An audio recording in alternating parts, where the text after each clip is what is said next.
급기야 문재인 대통령도 코로나19 델타 변이의 심각성을 경고하고 나섰습니다. 활동성이 강한 젊은 층 중심으로 확진자가 급증하며 신규 확진자 수가 연일 700명, 800명대를 오르내리고 있습니다.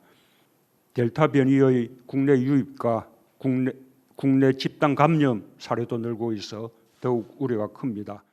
휴가철을 앞두고 방역과 휴식의 조화를 주문했던 문 대통령은 비상한 시기라며 다시 방역 고삐를 지시했습니다.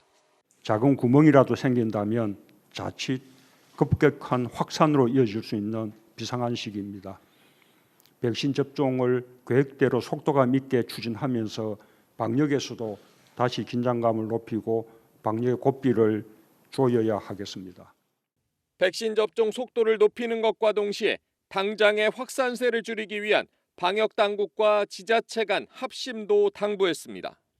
고위험 시설에 대한 집중 점검, 위반 시 즉시 영업을 정지하는 원스트라이크 아웃제의 엄격한 적용, 지난 주말 민주노총 집회 등 불법적인 대규모 집회에 대한 단호한 법적 조치도 지시했습니다. 순조로운 백신 접종에 따른 거리두기 완화 기대감, 일상 회복의 희망도 다시 반전을 맞았습니다.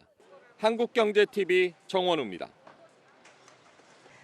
그야말로 4차 대유행 공포가 오고 있다라고 말할 수 있겠습니다. 어제와 그제 주말임에도 불구하고 하루 확진자가 700명대를 웃돌았습니다.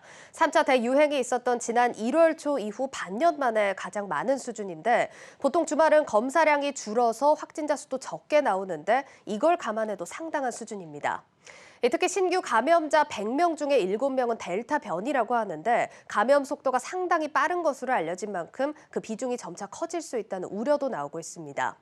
이 확진자들은 특히 수도권에서 집중적으로 나타나고 있습니다. 서울이 301명, 경기도가 210명, 인천 16명으로 집계가 되면서 전체 81.8%에 달하는 수준입니다.